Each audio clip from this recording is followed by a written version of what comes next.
She's one of the hottest radio personalities in the country, unafraid to ask the tough questions, informed, engaged, and in touch with what's happening in your neighborhood, across the country, and around the world. Frankie has a big mouth with big name guests, big topics, big ideas, and solutions. Now, here's your host, Frankie Darcell. And welcome to Frankie's Got a Big Mouth. That's right. That's the name of the show. Always glad to have you here. Definitely check me out each week on the podcast. Of course, you can find us here on YouTube and on the iHeartRadio network. Definitely want to shout out my partners as well at Real Times Media. I'm so excited about this conversation as an HBCU graduate. It was absolutely the headline topic and Talk of the Town topic. Deion Sanders leaving Jackson State University, and there are a lot of opinions. And yes, people have a real big mouth about that one. But of course, coming up in just a few minutes, we'll have that conversation. But I want to talk about as well, because I think there are some correlations with today's topic. I want to start with the recent now re-elected campaign of Raphael Warnock in Atlanta, of course, representing one of two seats in the state of Georgia. There are people who have said Georgia has now become the new Virginia. I don't think so. Don't get too hyped up, Atlanta. It's still Georgia. We're going to talk about that. And of course, Deion Sanders on the back end. And definitely put your comments in the comment spot and I'll hit you back.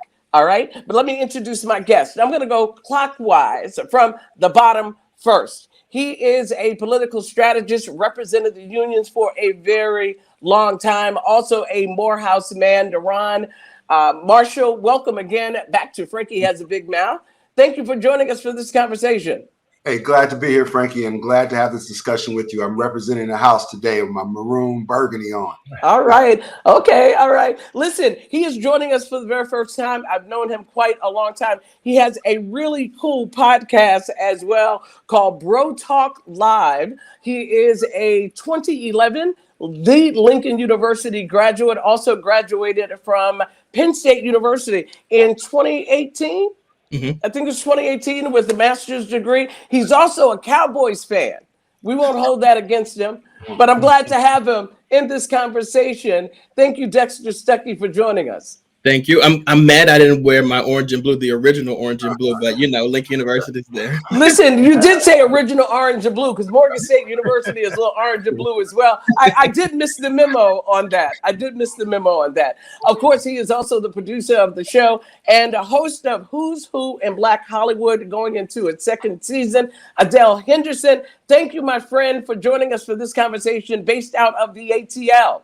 Based out of ATL, you bringing me in for some more spicy conversation? Yes, you know, I always look for you for the real spice, right? Let's go. He is the president and CEO, and I'm so glad to have him. Compass Strategies. He is a politically astute, has worked on some incredible campaigns and some very high-profile political individuals in his career. He is also a proud Jackson State University graduate. Good to have Jamaine Dickens on the show. Jamaine, welcome. Hey, thanks, Frankie. I'm happy to be here. Look, and I expect you guys to bring the fire. Don't get cool on me, okay? Oh, we keep it warm. We warming up. Oh, you want? Because let me just tell you how many women are watching my podcast, and I'm getting these inboxes about, well, Frankie, who was that? Who was that? So don't bring that kind of cool, all right? Got energy. Don't bring that kind of cool. We're going to talk about Jamaine, you know, because we've talked about in the past your commitment to Jackson State University as an alum. But before we go there, I want to start first with you and with Duron as well, with your political astuteness, talking about that campaign in Atlanta. And then I'm going to come to Adell because he's been in the mix of it all. But Jamaine, I'll start with you. That was hard to watch, Herschel Walker. Hallelujah, it is over. Yeah, no question about it. And it ended the way that it should have. It should have never been here, but this is Georgia. You know, when you have a candidate like Herschel Walker, you only have to point to our former president as to how a person like that could be in a position like that, to be one of the leaders of the free world, a person who doesn't even know what a pronoun is. And so all I can say is, Senator Warnock, all of your text messages, your emails, your smoke messages, your smoke signals, got the money that was required to slay this dragon. So I'm very happy about what Georgia was able to step up and do. Yeah, now, Duron, I wanted to ask you, white men run against each other all the time, and there's no comparison. Right. What made the fact that these two black men running against each other any different than two white men who run against each other? Well, the heavy foot in the entire race was Donald Trump. Senator Warnock has proven himself to be a true warrior in the South and representing Georgia. He went through 5 elections in a few years. So he's completely put himself as being defined by Georgia, and Georgians believe in him. But Donald Trump, injected himself, the former president, to bring Herschel. I don't believe Herschel wanted to run for office. I could see in his speech yesterday that he was happy to get out of it. He does not have a life consistent with someone running for office. So I think yes, there were 2 African Americans running, but we really only had 1 African American representing the views and aspirations of our people. You had one guy who was looking to get in there because he was standing around with some other folks who just wanted power. Yeah. So Adell, in Atlanta, you were in the midst of it all. What is your takeaway on that? Man, I'm just so glad that I don't have to deal with those campaign ads anymore. I'm glad that my anxiety is not going to be as high as it was. It was just too close. It was way too close. Even with the runoff, it was just way too close. It's scary. It puts in perspective, how much liberals are going to have to get their act together, because if the GOP ran someone who was a little bit more competent, qualified, and a little bit more polished, like it would have been a problem. So it's just something to just really put in perspective of, like, the game plan has to change, moving forward, because we're just gonna have to learn how to punch harder, and not to say we have to get malicious and nasty and stoop to the level that a lot of we've seen a lot of things go in terms of the name calling, but we just have to figure out a way to get a lot stronger. Yeah. So, I don't know about you guys. I think it's probably happened to most people of color. When you watch this news story and you say, oh, my goodness, I hope they're not black. I don't know if that's happened to you guys, but oh, my goodness, and black folk in particular happen to be one culture that happens to feel like we've got to carry the burden for every other person that's black, whether we know them or not. But as black men, and Dexter, I'll start with you. When you saw Herschel Walker, you seen the memes, you were socially astute. As a black man, watching the 2 of those black men run for one of the second to next highest elected offices in the country, how did you feel about that? What were you on your podcast, Bro Talk Live? How did you guys feel about that? We did a full presentation on Herschel Walker. We did it was really entertaining, actually, because we would pull together all of his clips and then just kind of play them. And then it's like, oh, by the way, he's running for office. And truthfully, if I'm being honest with you, I feel like you guys are being very nice to Georgia. And I think Georgia's low-key pathetic, to be honest with you. And what I really hate that I'm seeing on social media, last week, was that people were celebrating Georgia for oh, look what you guys did. You guys accomplished this. You guys accomplished this a month later. This is a runoff. And a runoff is because neither one of these guys were able to get 50% of the vote. That's pathetic, actually. Now, what makes that part pathetic, Dexter? Because everybody just you believe that it should have been a slam dunk. Herschel should have never been that absolutely close. But there are Republicans in the state, though. Yeah, but they also have eyes and ears too. They saw and heard the same things that we heard. And granted, I understand voting by party lines, but there are certain people that you see where it's I'm not gonna vote for Donald Duck. I'm not gonna do that. I get it. He's running, he's in the same party as me, but this guy is stupid. That. It does not make any sense. And every single thing that you've heard Herschel Walker do and say, it doesn't align with anybody except for Donald Trump. It's why would you vote for him? It makes no sense. Well, so to my 2 politically astute individuals that have run some incredible campaigns and have been a part of some incredible campaigns, it wasn't like the Republicans, to Dexter's point, were going to go away. They walked the party line. Now, clearly, based on some of the numbers as we knew them, Herschel did not really gain any ground, but Warnock gained some ground. But does Dexter have a point?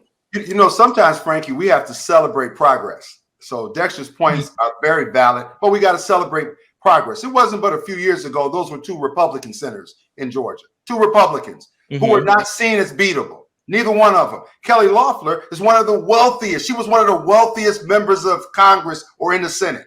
She was not seen as beatable.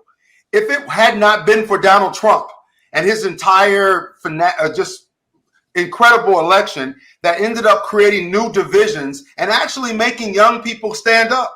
I mean, you go to Savannah, you go to some of those young people are voting now at a clip unlike we just had an off major election, an off presidential election that millions of people showed up for. Why did they show up? We got to celebrate where we're coming. We have a different division. It's white, it's Latino, it's black. Young people showing up at the polls say, nope, not my future. You know, so let them keep making the mistakes. It keeps galvanizing these young people to show up. That election happened yesterday because young people with old people went to the polls, and what they can't say for the first time is the young people stayed in the barbershop, stayed in the beauty salons, and they didn't show up at the polls. Yes, they did. And they did again 5 times in the last 2 years. I agree with that, but at the same time, we had Dr. Oz in Pennsylvania, and we showed up in November. We didn't have to wait till December to get it done. I'm just saying. Well, you know, part of that, too, though, is just based on state law or Commonwealth law. In the Commonwealth of Pennsylvania, the person with the most votes wins. In the state of Georgia, you have to win by over 50% in order to be able to do it. And so that's just a state law. And, of course, in the runoff, whoever has the most votes wins. I think it's a waste of tax dollar money, quite frankly, to have to do it that way. I spoke to Duron during that election about that. But that's institutional, Frankie. That was meant to keep the majority in charge. That was all institutional. This law was pushed by the Republican. Gives people a second chance and give them a second chance to say, oh, this was too close. We got to help. It helped coalesce the general non-African American, non-diverse vote. So therefore, they're always in a dominant position. You got to get 50%. The overwhelming population in Georgia is not African American. It's not diverse as we believe. If you look at the map, even after Election Day, most of it was red. The overwhelming majority of it was red, with the exception of Fulton County, with the exception of Savannah and Macon, and those areas, just like in the state of Michigan, where the state is celebrating before they get to Detroit. They're celebrating before they get to Ben Harbor. They celebrate before they get to Flint. The same dynamic happens in Georgia.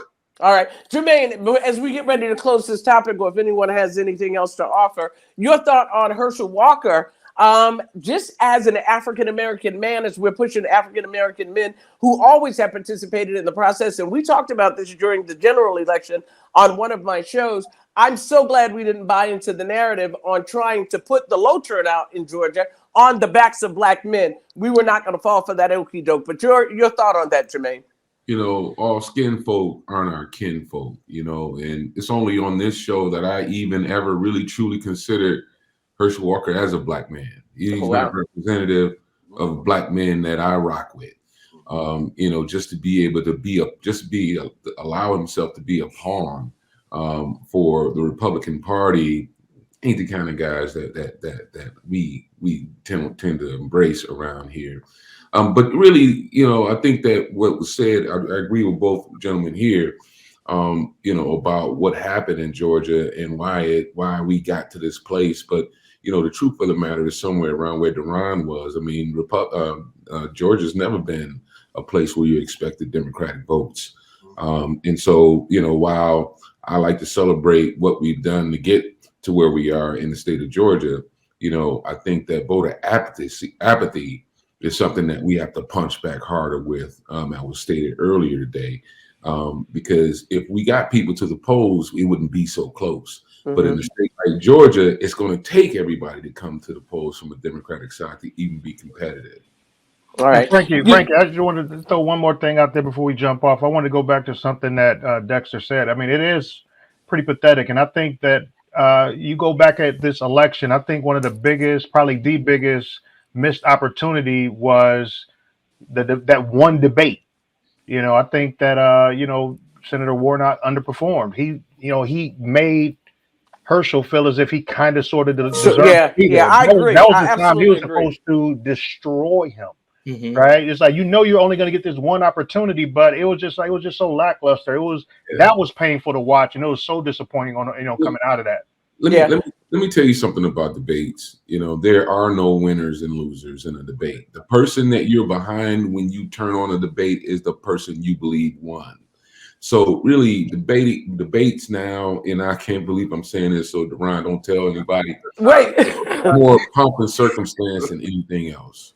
That's correct. But you know what? But for lay people, there are people coming to the table, and there are times where there's some winners and there's some losers, and there's some campaigns that the three of us, meaning Jamaine, have been involved in, where there've been some just crashed a comment or a question, and you say, "My guy knocked that out the park." Yeah, my girl knocked that out the park. I just believe I've never changed my vote as a result of a debate. That's right. And Frankie, I think the biggest issue about a debate is you can make a mistake more than anything. If you look at the most memorable debates where there was an error that may have caused a dynamic, it's not I'm really going to vote for him now. No, you were going to vote to the same way, to Jermaine's point, when you came in. But if you make an error that's so substantial, those people who are not already in the camps start to say, those independents or those people who haven't chosen, oh, that person's crazy. Well, look at the governor-elect in Arizona. She refused to debate during the primary or the general. Very smart of her. It was extremely smart of her, because she knew that the Fox host was going to get up there and play that role on her, and she knew her electorate. They were not. And she also knew her capability as a debater. But so they didn't stand her up. So I'll just take right. But I would agree. I'm gonna move. I'm move on. I would agree with Adell. That was a poor showing in that debate. Thank you very much to my two political aficionados. Let's talk about it. Jamaine, you said talked about the loyalty to a degree, right? You're a Jackson State University graduate. You and I have talked about just what the hire of one of the greatest football players ever, Hall of Famer, Deion Sanders, coming to Jackson State, had never been a head coach before, and decided to come to Jackson, Mississippi. The numbers in terms of 2021, $30 million that he was responsible alone for bringing revenue into the city of Jackson. More than that, more than 50,000 in homecoming, in the stands at homecoming. His celebrity worked there. 2 of those 3 years where he garnered an incredible record, 11-0 right now, this season, winning the SWAC conference. So he's done quite a bit, an upgrade as well in some of the facilities, and clearly not only the attention that Jackson State from a PR standpoint probably couldn't pay for, but what he brought to that school. A year and a half of that was during COVID, but he was offered an opportunity to make $25 million and go to Colorado, and the brother gave Jackson State the deuces. You're a loyal Jackson State grad. What say you? You're a graduate of Jackson State. For as many people have comments, I think those people who are connected to Jackson State should be heard first. Yeah, and you got to bear with me as I unpack this, Frankie. And I've been silent on this issue because I wanted to sort through and reconcile my thoughts on it. Because far be it from me to not celebrate a brother, who had everything going against him, that broke through it all to reach the highest of the heights. To come to Jackson State, never having coached in a collegiate program, now to be sought after by some of the major programs in the country, not to mention the money, you got to mention the bag. And that's what we celebrate, somebody being successful in their craft and being at the top of it. Mm-hmm. Now, and I won't even speak as a Jackson State alumni on this next point. I'll just speak as a Black man in America who cares about Black people, and that is Deion asked us 3 years ago to believe. That was the mantra. I believe, right? And 1 year into it, we all believed. The $30 million that you mentioned, the 60,000 plus that came to the games on a regular basis. the new facilities at Jackson State, none of which that would have happened without Deion. And so therefore, he got Walmart to believe to build that stadium. He got Michael Strahan to believe to make sure that his boys showed up at the games with a suit on, looking, distinguished, like they are about the business that Black men are about, and then and be the only person that I believe having the type of personality that could have achieved all of that. And you're right, it wasn't just Jackson State that benefited, it was all HBCUs. He made people believe that we can take the top African-American young talent, athletic talent, and put them in an HBCU. And one day they could even compete with the Big Ten, the SEC, the ACC, possibly, with more meat up front, meaning the defensive line and the offensive lines. People believed in that. But guess what's happening now? Yes, the stadium was still, the field would still be there. The locker room would still be there. The city would have still received that $30 million. But look at the transfer portal. Everything that we believed in and he was showing that would happen is now being undone. Did he let you guys down, Jamaine? Let's get to the point. Are you disappointed? Do you think he set you guys up? Do you believe Deion Sanders came to Jackson State to build his career? And almost like in the words of Donald Trump, it's a big idea. You know what I'm saying? And he was self-serving the whole time. I'm just asking if you think that or not. Fair question. Something I'm still reconciling because, I'm disappointed, but I'm not sure if I'm disappointed in Deion or the fact that, none of these things would have happened without him. I think that's a bigger disappointment, and it goes to all people of color and people who say that they're about equality. So I can't lay that on the feet of Deion. But having said that, it does feel like the I Believe was simply a marketing strategy, a very successful one at that. Because after everybody's believed and you're now packing up to leave, what are they left to believe in? Dexter, is that a bad thing if he did that?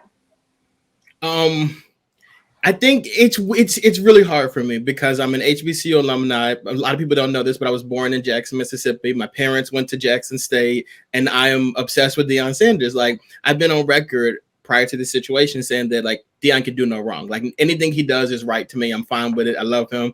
But now I'm like, I don't know. Like, a part of me does feel like you got to do what you got to do, right, to make the money. I think that's a great point. Like, and the money that he's being offered is, like, Jackson State's not going to pay there, or they couldn't pay there.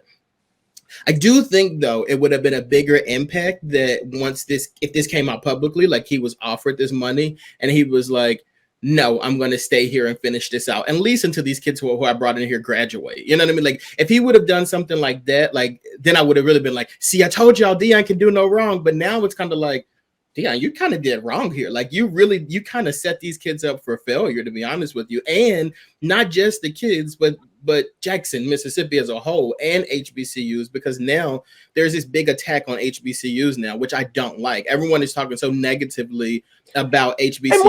And what do you mean by that? And that's what bothers me. We just had Shannon Sharp go out publicly and say like an HBCU wasn't his first choice. And people are now making that a debate. Like, why would you choose to go to an HBCU if you don't have to? What's the purpose of HBCUs? And like, that's a conversation that's so exhausting. And it keeps happening every time the spotlight is put on HBCU. And I was going to say to Shannon Sharp, an HBCU with what his caliber was, obviously at high school, was probably not his first choice. I'm not going to beat the brother down totally for that. But once he went to, because where did he go to Southern? He went to Southern. With Savannah, I believe. Michael Strahan or no, Savannah State. He went to Savannah State. Savannah State. To go to Savannah State and still make it to the NFL was contradictory to the point he was making. It was contradictory. It was. Can I make this point, Frankie? Sure, go ahead. I'm extremely passionately sympathetic for the position that Jamaine has taken, the thoughtful response that he had, in addition to the other brother.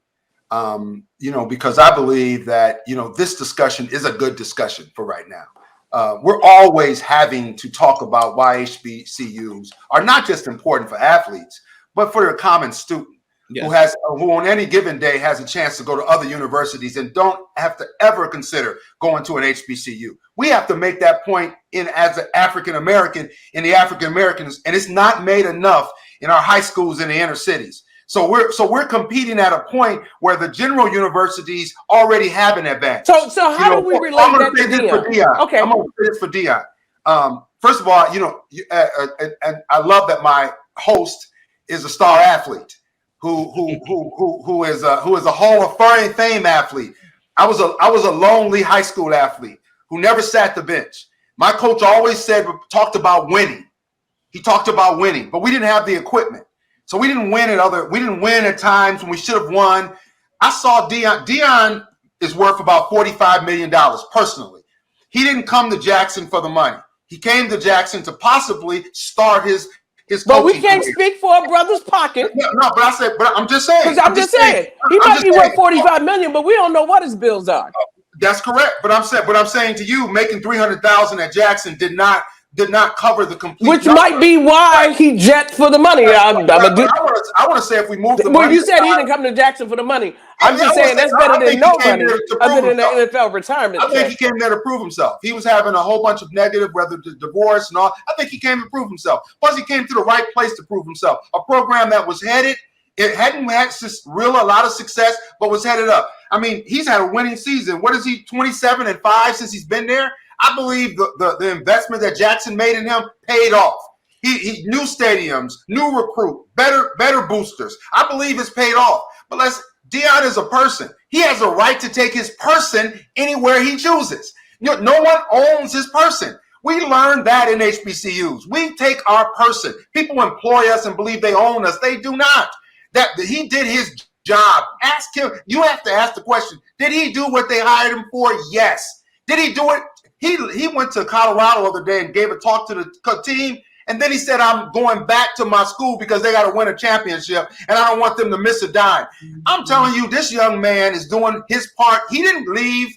He went to Florida State. He didn't leave Florida State and go play for the Black Football League. He went to the NFL, right? Where he was going and for teams that didn't necessarily believe in African Americans. He became successful there. And then afterwards, he then goes and teaches at an HBCU. Look at his full history. I feel for people at Jackson because there is going to be a bump. But it leaves an opportunity for a great coach to come to Jackson. And it says that great coaches can come to Jackson and like an HBCU and do well, and then still make it to the NFL, still make it to Division I teams. Because in the past, you would not come to an HBCU to go to a Division I. You would not even consider a Jackson. And let me end with this.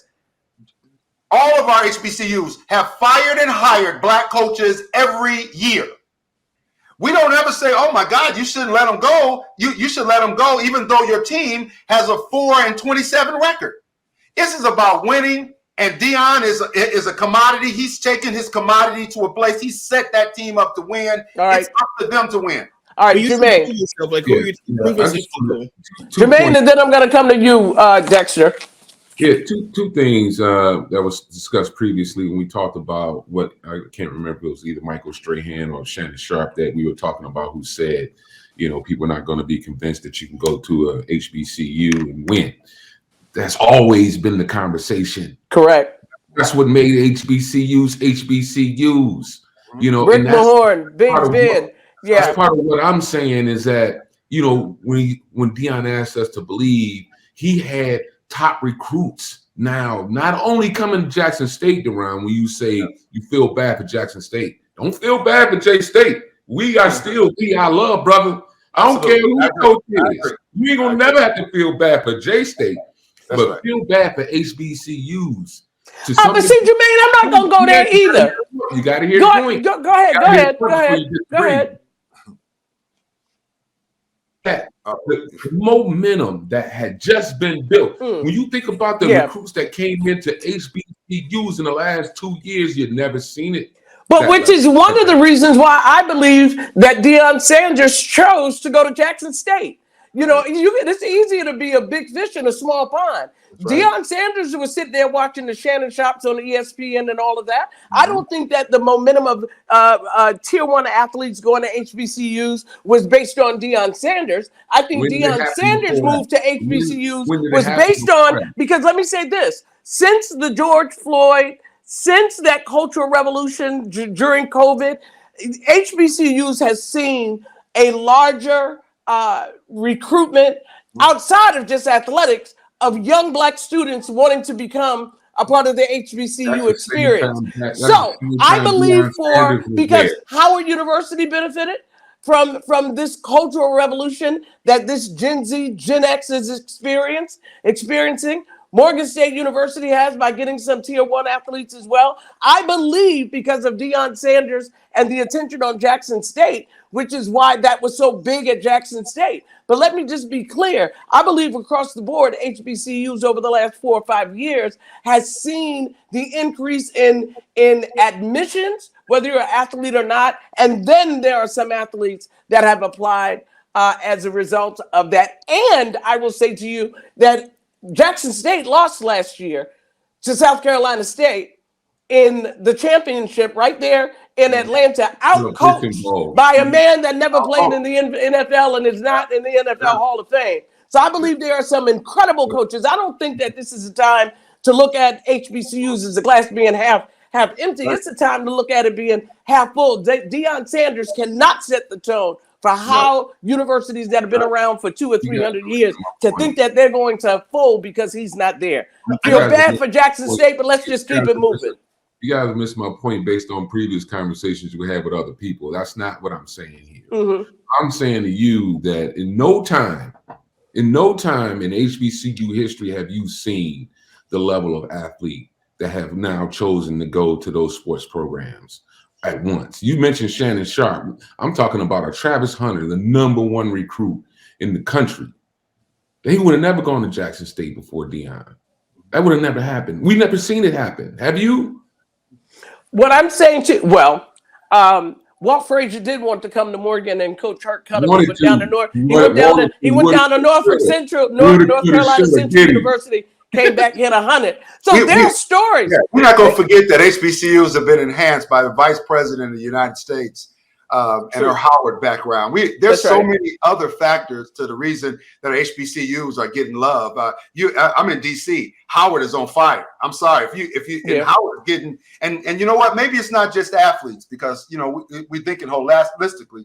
But I think that Jackson, just like Morehouse and some of these other universities, are always competing with the Tier 1 schools. They're always competing for athletes, and Deion and other factors have made that. Now it's our opportunity to continue to fill that. It takes alumni to be on TV and radio and talk up that experience because quite often, Jamaine, to your point, everybody's not as passionate as you and get on and have a conversation about the dynamics of Jackson. We need to amplify that more. Because the reason that so many students choose to go and then you start to get back better athletes, the booster program starts to get increased, is because you got students that could go anywhere that's choosing HBCUs. Like it's the dynamics that I believe is taking place. And to your point, Frankie, the pandemic made a difference because, kids were out of school. You get more love. You get more care and passion in HBCUs than you will. And don't get me wrong, my wife is she has a master's degree from Michigan State, so I understand, the importance of going to general universities too. But I'm just saying there's a certain care that you get at HBCU that you don't get at general universities. And I believe we just need to amplify it more. I agree, but I also think there's a level of disrespect that HBCUs still face. I think that everyone here loves HBCUs, and I think we're kind of blinded by that a little bit. But I think the point that's being made, especially with these athletes, they're also leaving too. Sure, they decided to go there, but after Deion left, they're leaving too. And I think working in the school district of Philadelphia, I hear it all the time. I'm not going to an HBCU. I hear that. Those are conversations. Back to my earlier point in the believe part. Deion made people believe that you can go to HBCUs and ride the rising tides lifting all boats, and that you can continue on with the dreams that you left your hometown with. Jermaine, I just cringed to a degree though when you've had, stalwarts like Supreme Court justices and Dr. King, that it came down to Deion Sanders, who coached the team. I think that is relative to a Jackson State University alum that he believes. Now let me back up. What did you just say? I said I believe that piece of the belief piece was a Jackson State University mantra. What did you just mention? The people you just mentioned. I said Dr. King. I said we've had Dr. King. Listen to what I'm saying. What I'm saying to you is that we've had people like Dr. King to come through Morehouse and Supreme Court Justice that came, Thurgood Marshall, that came through Howard. I am not going to minimize that Deion Sanders said, I want you all to believe, to be the reason that there's an issue with people wanting to come to HBCUs. Yeah, I just don't believe that. You got to go all the way back to Martin Luther King. And that's right. I'm saying what Deion Sanders said about believing was really, if he was at Jackson State, Morgan State, Howard University, those alums, those people connected to that university would see what he said to believe, and that program was more specific to people in that program as it was to Jackson State. I'm not taking anything away from that because I think it was great. I think it was great that he went there. But I don't think to cast that believe in the HBCUs as across the mantra with the incredible, brilliant minds that have come out of HBCUs, that Deion Sanders alone was powerful enough to be able to cast some level of aspersion or disappointment over the credibility of HBCUs. I just why do you think people are so upset about and I'm not a Cowboy fan, Dexter. I'm looking at your face. Why do you think, if that's the case, if that's what you feel? Because I do agree that Deion Sanders is a big part of why specifically athletes are trying to go to HBCUs. And if that wasn't the case, then we wouldn't be having this conversation because people wouldn't be upset about him leaving. People are upset because they believed in him and they followed him and they did this, and now he's leaving. And these people feel like I don't believe that. I believe that people that didn't go to Jackson State, what you upset about? Why am I you went to Howard? You ain't really upset. What you talk? Let's keep you talking about Dexter keeping it 100. These are keyboard clowns that are on social media that want to have something to say about a black man with an opportunity. I agree with Jamaine. I agree with Duron as well. That I think that he was an incredible choice for Jackson State University. But I believe he left the city of Jackson and Jackson State better off than how he found it. And Deion Sanders is the same guy today that he was a year ago, 5 years ago, and 10 years ago when he played in Dallas. He's doing what he's always done. And to the piece about people transferring, students do it all the time. When you are recruited by one coach and then you get to that university, that coach is fired. They put themselves back into the transfer portal. And trust me, some of those players are not going with him to Colorado, and they're 0-11 record. So the transfer piece is something that athletes do all the time when they accept a scholarship and then they find out that the coach is gone. Deion Sanders right now has 200 recruits looking to go to Colorado, including the 5 top players from his Jackson State team. But when we talk about, when I gave you that face, that gas face, when you talked about our beloved, was that the gas face? Yeah, I took my glasses out. I got to put my glasses back on. Y'all making faces. I had to take off my glasses. Put my glasses back on. When you talk about our beloved Martin Luther King, we're talking about generations of people ain't never heard the "I Have a Dream" speech. They ain't connected to the civil rights movement the way those folks were. And if Martin Luther King and others of his ilk, not to say that we're second class in intelligence or anything like that, they didn't have the opportunity to go to PWIs. And that's what led to emergence of HBCUs. So that's what I'm talking about. We're talking about generations of young people who are not connected to our struggle, who are not connected to our mother's struggle and her mother's struggle. We're talking about young people who don't value the African American experience. I get that. I get that. Adell, I want to come to you. You guys think about your closing remarks, and then Dexter, I'll come to you, and I'll start with you, Duron. Adell? Yeah, I'm just thinking along the lines. Who went to Michigan State? Let's give it up for him because I don't want my PWI folks feeling left out, but you always showing up at our homecomings, though. But here's the thing. One of the reasons why I went to a PWI, I didn't know enough about HBCU. Where are you from, Adell? Flint, Michigan. Okay, I get it. But the thing is, my brother for a year went to Alabama State, but at the same time, I didn't look at it from a standpoint of like, oh man, the HBCUs are a big thing. Of course, I watched the Cosby Show. I watched, School Days, and that was kind of. But people in Michigan don't like leaving Michigan. But a lot of young people in Michigan, you go to y'all afraid to leave Michigan. But I'm glad you got out. But I will say this. This is a point I definitely want to make. In my adult years, I came to learn about the HBCU experience and how rich and valuable it was in terms of just like the community. One of my first classes at Michigan State, it was 300 people in the lecture hall. I learned about the intimacy and the accountability at HBCUs as an adult. Yeah. And so now that I know better, I'm going to tell you something that's really interesting. And this is going to be an interesting part of the conversation that I would love to get into. And I said this to one of my partners a couple of days ago. I was like, you know what? I didn't even realize that, HBCU people could kind of be sort of like snobs, when it comes to HBCU. We supposed to all be ghetto? I'm not even saying we're not supposed to be refined. But I'm not even saying from a standpoint of being refined and bougie. I'm saying from a that's standpoint. That's what snob is, Adell. But listen, but here's my point. So I got to the point where I got educated on how dope HBCUs are. If you were a white man, Adell, I would be offended. But hear me out. Hear me out. Hear me out. So me getting to the point where I'm educated on how dope HBCUs are. I'm like, you know what? I'm all for it. I want to support it.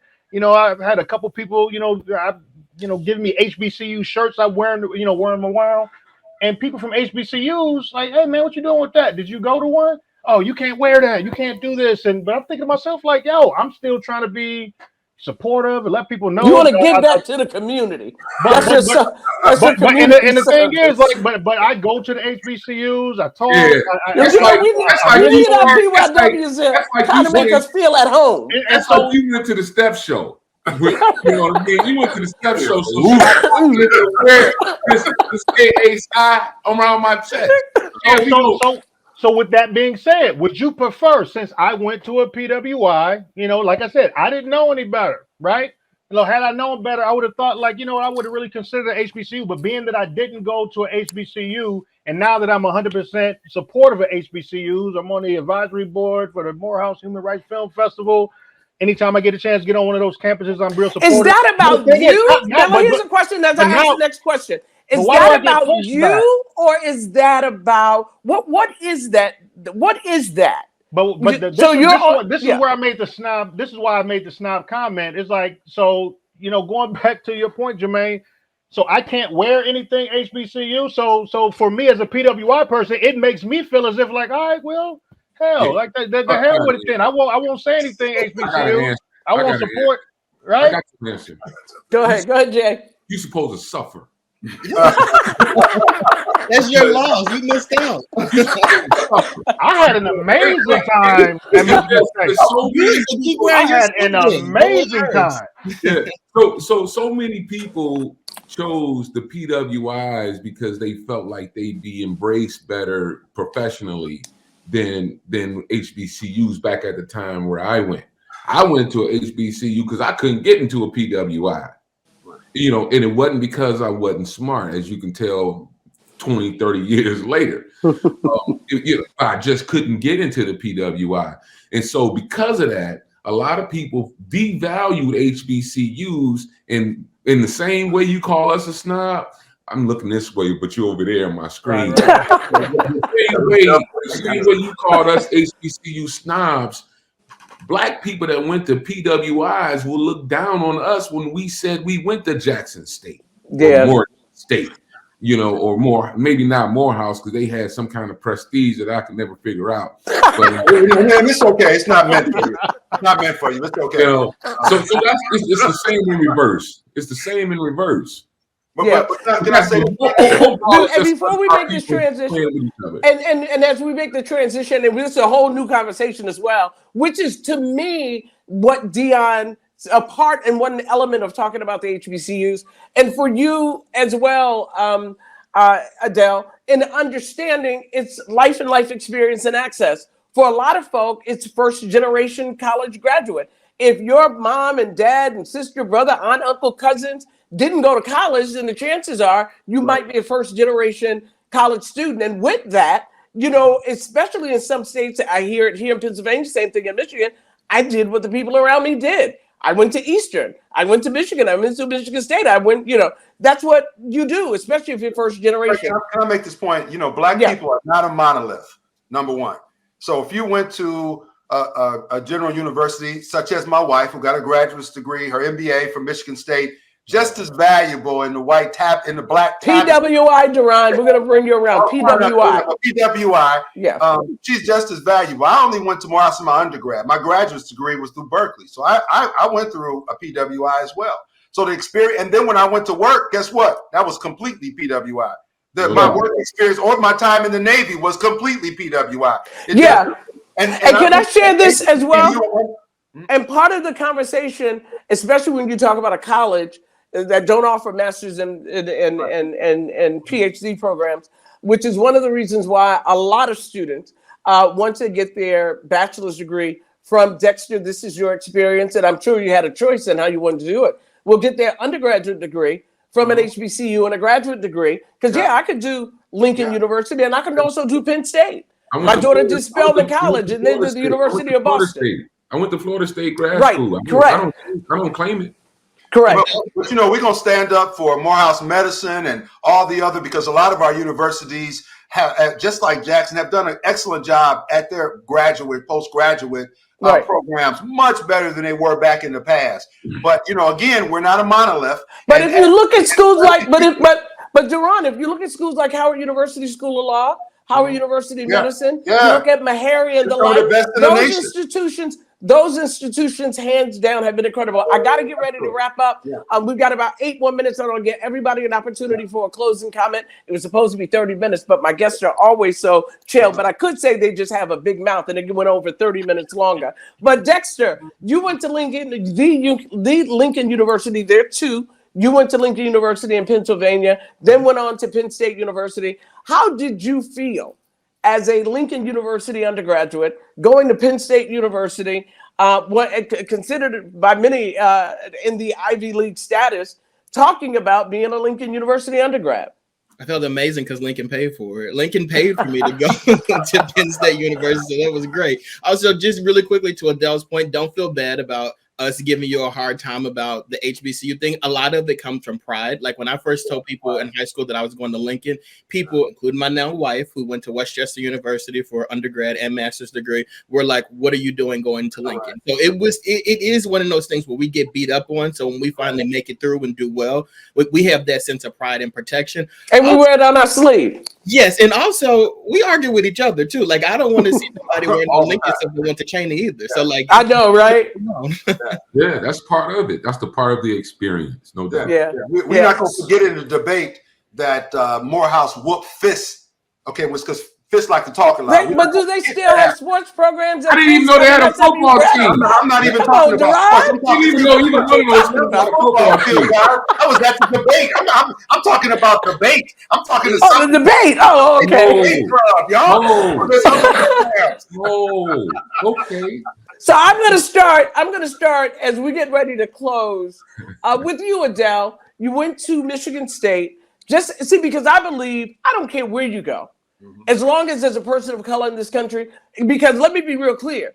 I've got friends and individuals I know that went to Harvard and went to Penn State and Princeton. And they walked in the room and they were still Black. They were still female.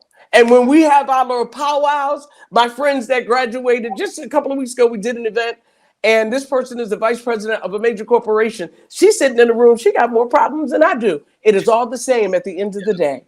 So no matter what table you sit at, as long as you are at the academic table, I applaud you. But I just got a different level of love for you when it's an HBCU. So I just want to say, and I wear it proudly. So I just want to say just about the educational experience, what it meant to you, why Michigan State. I'll start with Adell, Jamaine, then Dexter, and then to Duron. So real quick, I know Jamaine was... And I'll start here too. And you know what?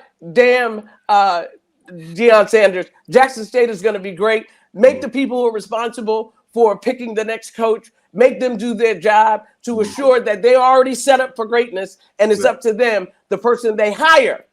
That's right. To continue to do what it is that they need to do. But go ahead, Adell. No, so this relates to Deion as well, and it goes back to Jamaine's comment, like, oh yeah, you guys are gonna make me suffer for not going to a HBCU. But truth be told, like my Michigan State experience was amazing, like front to back, amazing. Like I wouldn't have traded it for anything after experiencing what I experienced. But what I'm saying is, even like with the Deion situation, like it can be a backlash, when you get to the point to where you wear the school and the HBCU crest, on your sleeve so tough to the point to where you make us feel like outsiders when we want to support you. Because the thing is, Frankie, to your point, Deion left that place better than it was when he got there. And it's just like, okay, let's just applaud that and keep it moving. The same way that I want to support HBCUs, let me do that without, oh man, why are you wearing that? Because the thing is, people didn't trip when Martin was wearing Howard and all of the HBCU, the clothing line that was real popular that he would wear on Def Comedy Jam. Snoop was wearing it. But for whatever reason, it's like you could wear a Coca-Cola shirt or a Fila. You didn't work for them brands. You didn't do that. It's like, why allow things to go that deep? It's like at the end of the day, right now, I love HBCUs. I got a daughter who's about to be 12 years old. I would love to, send her to one. But it's like when I get like the pushback, why are you wearing that, or why are you around that, or why are you? But then you get that often, because my girlfriend wears Morgan stuff when she goes with me to Morgan, and it ain't a thing. And she asked me, "Is it okay?" Yeah, it's okay. Or she just might wear orange and blue. You know what I mean? No, I get it. I understand now. If I was wearing like some Greek paraphernalia, that's one thing. But for me, if I want to rock a Howard shirt or a Jackson State shirt, it's like I will get looked at sideways. Okay, so y'all stop looking at Adell and the ATL sideways. I can't help it. But am I lying? Am I lying? Jermaine, you're one of them. Jermaine, you're one of the people looking at a brother sideways. Go ahead, Jermaine. Yeah, Adell, man, I think you're just being a little too sensitive to it. Because we do it to each other, and we all went to black schools. Like I just took a shot at Morehouse, you know what I mean, a second ago, right on this show. Right, Fiskin. I didn't know they had a football team. Right? They don't. Right. Okay, they celebrate homecoming during basketball. It was a debate club, guys. Oh, it's a debate club. Oh, okay. So we do that. We do that to each other. I think that you might just be a little too sensitive to it because it's not as. Your reason for attending an HBCU and the experience and person you are because of it. My reason for going to a HBCU is because I only filled out one application. Well, two. One to Michigan State and one to Jackson State because I saw a picture of the J sets at the Maxwell House Black College Fair, and I said it wouldn't hurt to fill out an application. My goal was to go to the military right out of high school. You know what I mean? Because I was just trying to get out of the neighborhood. And then Jackson State came calling, and I answered the phone and I went. And what the wonderful thing about HBCUs, man, is that it allowed me to try out my leadership in any and every way that I chose to do it, to see if I was good at it or not. And it turned me into the man that I am today. And Frankie, you know this better than anybody for as long as we go back. I've been repping Jackson State the same way long before Deion Sanders ever came to town. And I think that anybody that went to a HBCU would do that. Now I just hope that the same way that we rep our schools, we rep that, with a check to the schools, as an alumni association, because that's one of the things that places us in the situation that we're in. Right. And it does make us inferior to the PWIs. All right. Thank you for that, Jamaine. Dexter Stuckey. Like I said, I was born in Jackson, Mississippi. I moved to Philadelphia when I was 8 years old. So I literally went from an HBCU and I moved to the Northeast. So I went to a full-on PWI, like all throughout my life. There was no black people really in grade school to high school. So like when it was time to go to college, I knew I didn't want to leave and go too far. So I looked to HBCUs and in Pennsylvania, and Lincoln University called my name. Also, Adell, one more thing on your situation.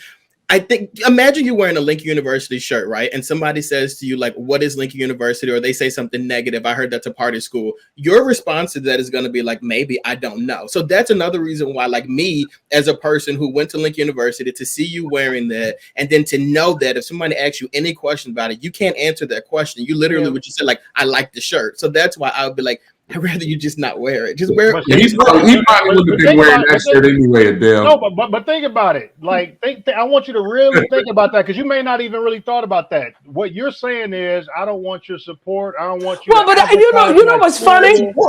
You're right. It's not about, because I was actually in the store the other day. One of my doctors went to Notre Dame. This woman I saw in the Target looked like the same age as my physician, and she had Notre Dame Medical School. So I just said, "Oh, you went to Notre Dame?" She said, "No, somebody gave me the shirt." I kind of looked at her like, "Heifer, why are you wearing a Notre Dame medicine shirt for?" I mean, she looked at me like almost she was embarrassed, like, "No, I didn't go to Notre Dame." So I'm not sure that it's all, and I didn't think about that until I just heard what Dexter said. That when I asked that lady that, and she looked kind of embarrassed that I asked her that, and she had to say no. And the reason I asked her, because I thought, oh, well, do you know Dr. So-and-so? That's my physician. So you never know why people are asking, and that might kind of be it. Because I guarantee you won't find somebody from Michigan wearing an Ohio State shirt.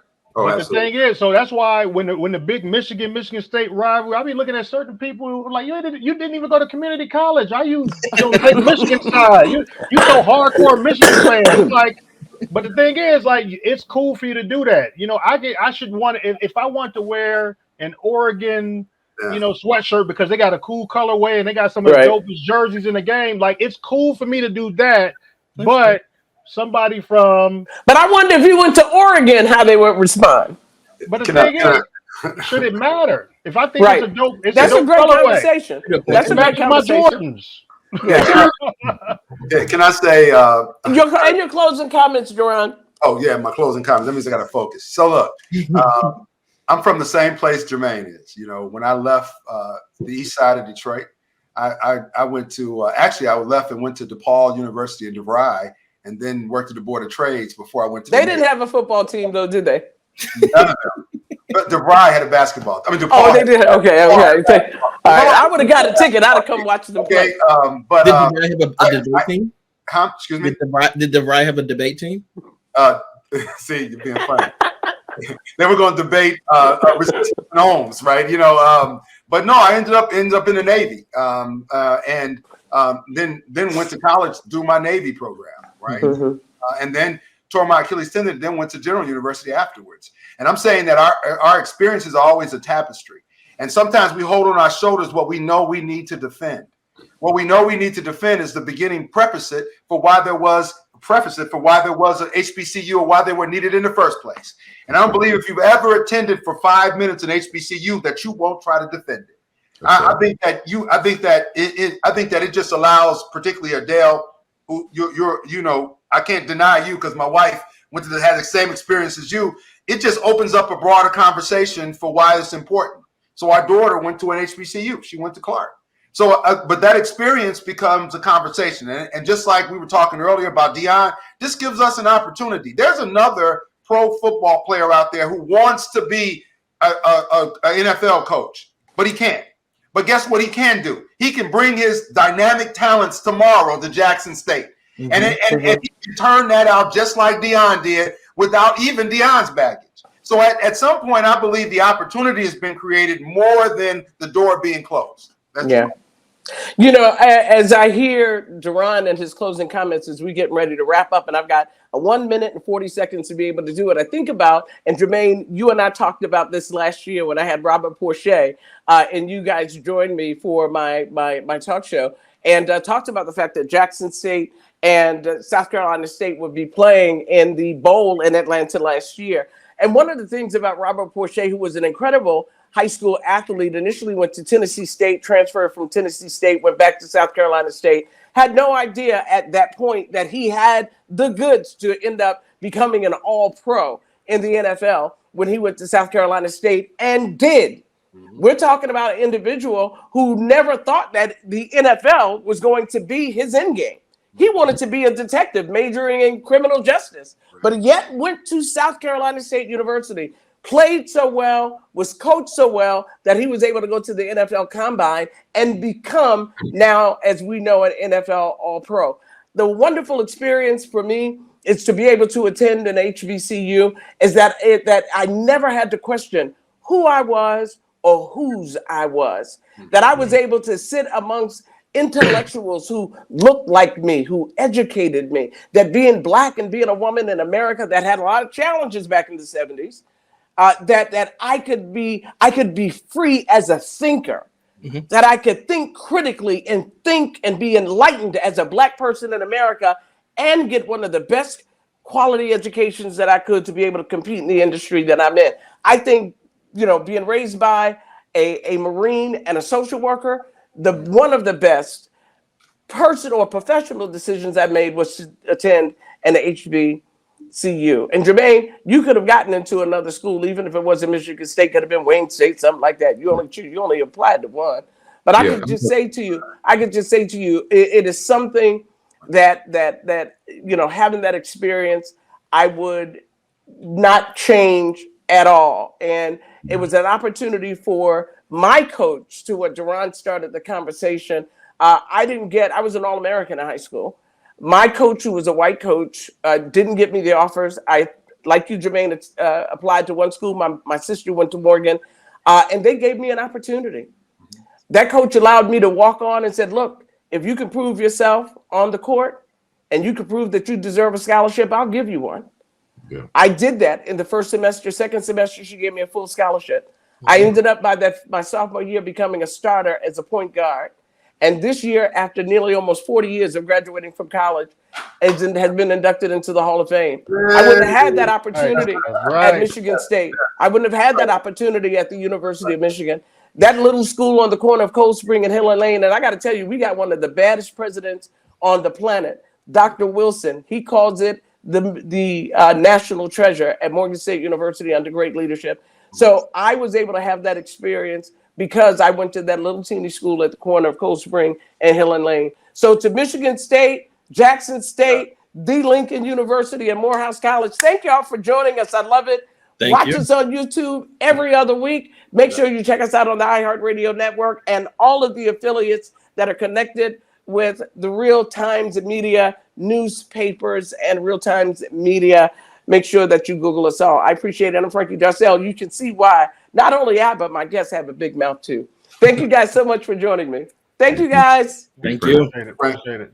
Thank you for joining us for this edition of Frankie Has a Big Mouth. Find us on the iHeartRadio app, the Black Information Network, Real Times Media, or wherever you get your podcast. We'll see you next time for more compelling conversations.